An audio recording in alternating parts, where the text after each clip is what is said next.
The Things They Carried on the Rainy River by Tim O'Brien. In this chapter, O'Brien describes his shame and guilt for being involved in the Vietnam War and when he receives his draft letter in 1968. Before being drafted, he was against the war, writing anti-war editorials.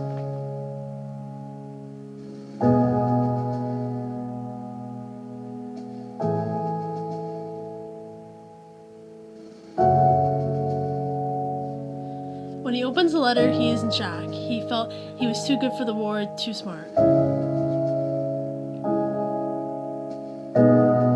Ironically, seeing blood made him uncomfortable, even though he works at a meat packaging plant.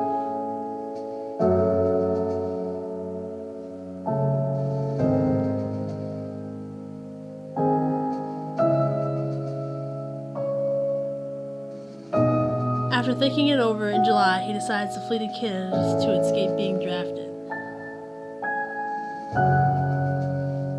After driving a while, he stops at a fishing lodge called the Tip Top Lodge.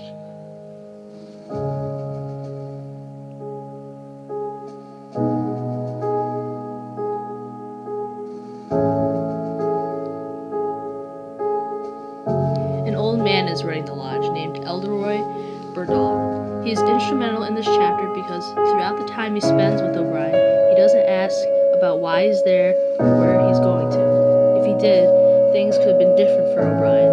Elderoy already knew why O'Brien was there.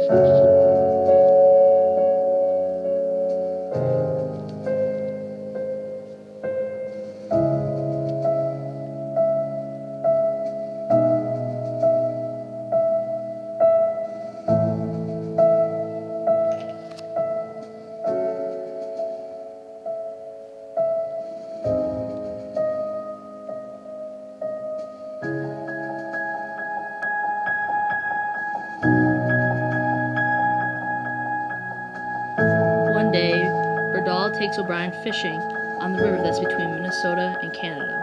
O'Brien debates whether or not he should jump the boat. He thinks about being paralyzed. He says he's paralyzed on the boat, crying. Throughout all of this, Berdahl is just sitting on the boat, pretending not to notice.